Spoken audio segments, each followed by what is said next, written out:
2025년 신경세유표 연구 및 교육 지원 사업 오디오 극 7인 7색 실학으로 통하다. 7번째 마지막 회 실학의 집대성자 다산 정약용.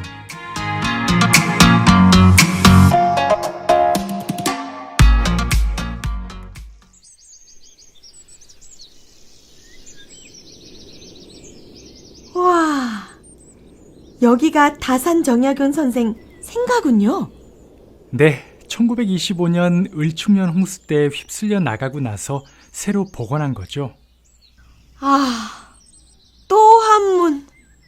현판에 뭐라고 쓰여 있는 거예요? 여유당, 다산 선생 당호죠. 오호, 우리 다산 선생님의 여유가 엿보이네요. 아이고, 아니에요. 실은 아주 여유가 없는 상황에서 지은 이름이에요. 노자 도덕경에서 따온 건데 겨울에 시내를 건너듯 사방의 포식자를 경계하듯 조심스럽게 살겠다는 뜻을 담은 겁니다. 천주교 문제 때문이었어요. 아니, 사실은 집안이 정치적 소수파인 남인 계열에 속했던 것이 더 근본적인 원인이라 해야겠군요. 다산 선생님은 천주교도였나요? 다산 선생 나이 23세, 성균관 유생으로 공부하고 있던 때죠.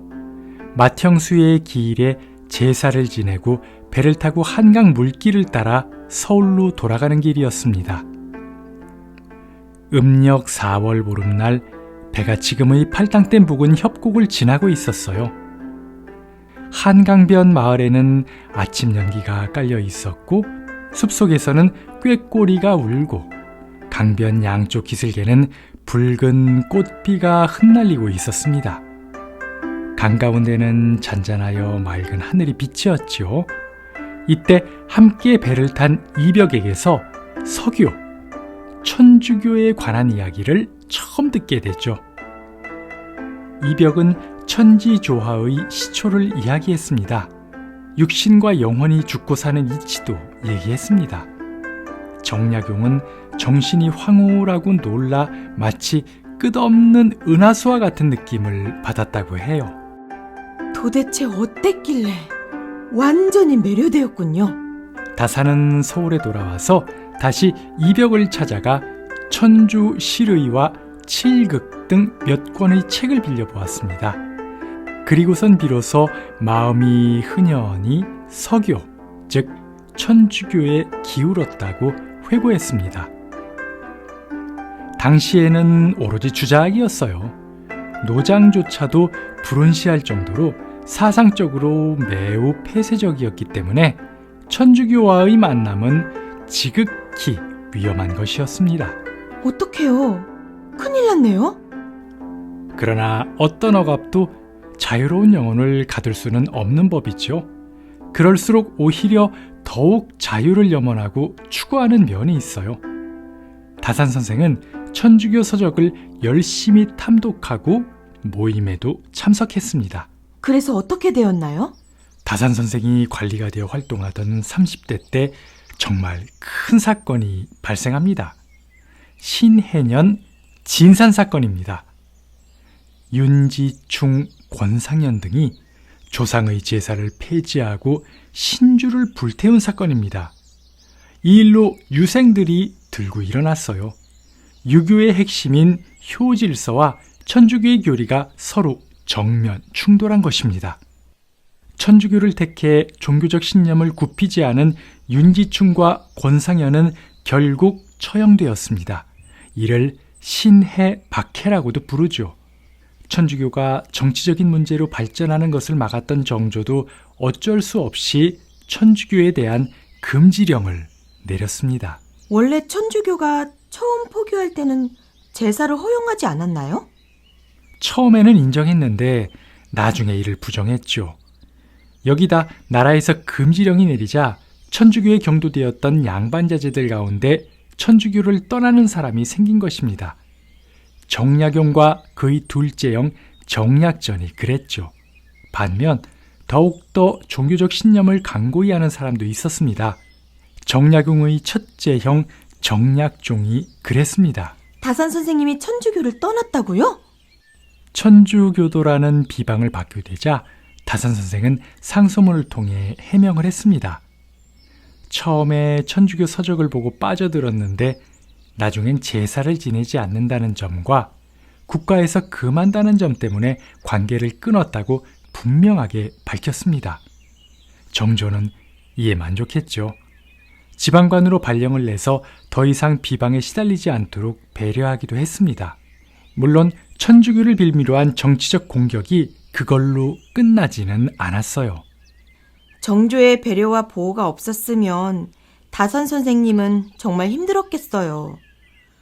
정조는 정말 훌륭한 임금이에요.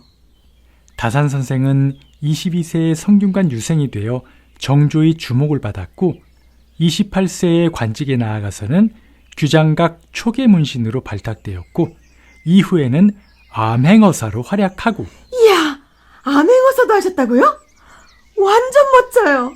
수원화성 건설에 큰 기여를 하고 지방관으로도 활약하고 형조 참의로 미제 사건을 해결하기도 하는 등등 관리로서 많은 일을 하게 됩니다. 오, 미제 사건. 조선의 셜록 홈즈. 그런데요, 쌤. 그런 정조 임금이 갑자기 돌아가시고 나니까 문제가 생겼군요. 맞아요. 보호자였던 정조가 돌연 돌아가시자 여유당이란 당호를 짓고 조심스럽게 살고자 했는데 운명의 칼날을 피할 수 없었습니다. 정적들이 천주교 배척을 명분으로 옥사를 일으켰죠. 바로 1801년의 신유 옥사입니다. 정약용 형제들은 생사의 기로에서 헤어졌습니다. 셋째형 정약종은 순교했고요. 천주교와 절연한 둘째형 정약전과 정약용은 간신히 목숨을 건져 유배를 가게 되었습니다. 암울한 세상이네요. 다산 선생은 종교적으로는 천주교를 버렸지만 서양의 학문과 천주교는 그의 학문과 사상에 큰 영향을 미쳤습니다. 그리고 다산 선생은 유배라는 불행을 당했지만 결코 좌절하지 않았습니다. 이제야 결의를 얻었구나 하면서 결연한 각오로 독서와 저술에 매진했습니다. 오히려 역경을 기회로 삼은 거죠. 그래서 방대한 학문적 업적을 남긴 것입니다.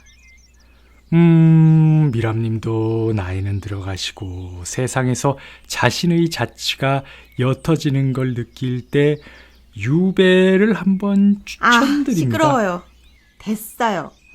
빨리 진도나 나가주세요. 네, 그의 저서와 연구는 육경 사서에 관한 연구가 차근차근 이루어졌고 1816년부터 1819년 사이에 그 유명한 경세유표, 목민심서, 흠흠신서의 저술이 이루어졌습니다.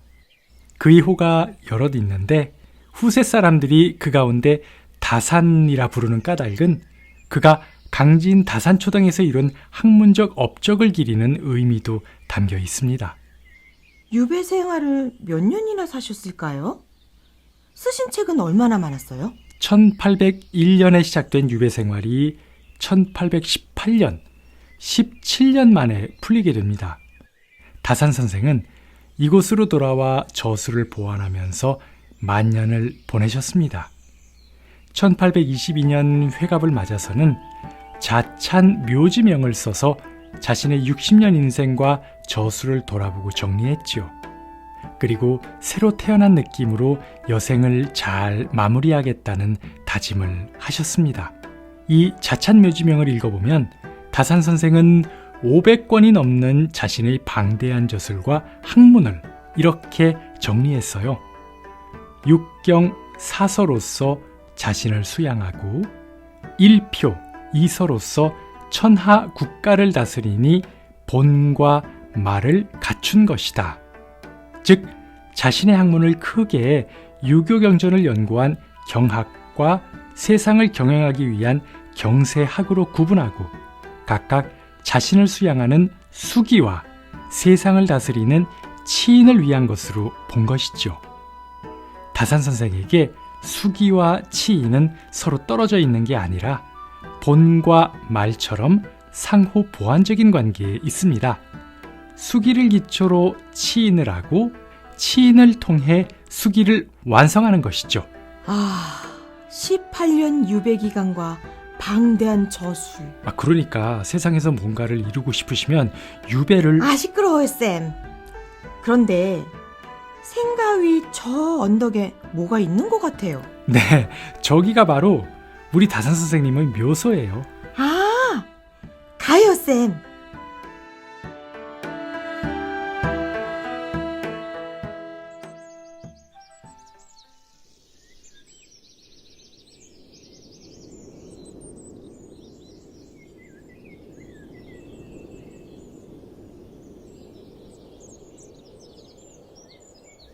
이 묘소는 다산 선생님이 정하신 겁니다. 다산 선생은 결혼 60주년을 기념하는 회혼일을 맞아 75세의 일기로 세상을 떠나셨습니다. 묘소에서 바라보는 전망이 너무 아름답고 평화로워요. 저기 보이는 강이 한강이에요. 왼쪽이 우리나라 아름다운 곳 거의 최고에 속해 있는 두물머리고요. 다산 선생의 학문이 그 모습을 닮았어요. 여러 학문적 흐름을 종합하고 있죠. 그래서 실학의 집대성자라고 부르고요. 실학의 집대성자.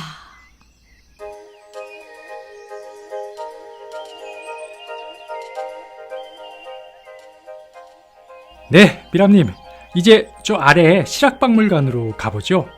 저곳에서 이제 우리 여정을 마무리 지어야 될 것 같아요. 쌤, 너무 깊고 높고 넓은 위대한 실학자분들을 느낄 수 있는 뜻깊은 여정이었어요. 네, 그렇게 말씀 주시니 저도 너무 뿌듯하고 또 보람됩니다.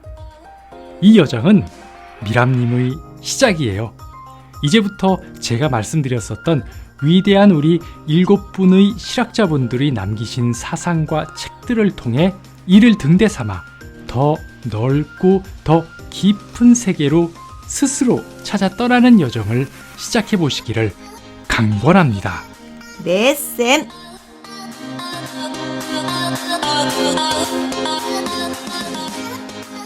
출연 쌤 서승원, 미람 이은미, 극본 김태희, 기술 행군 픽처스, 제작 다산연구소. 이 영상은 2025년 신경세유표 연구 및 교육 지원 사업으로 만들었습니다. 감사합니다.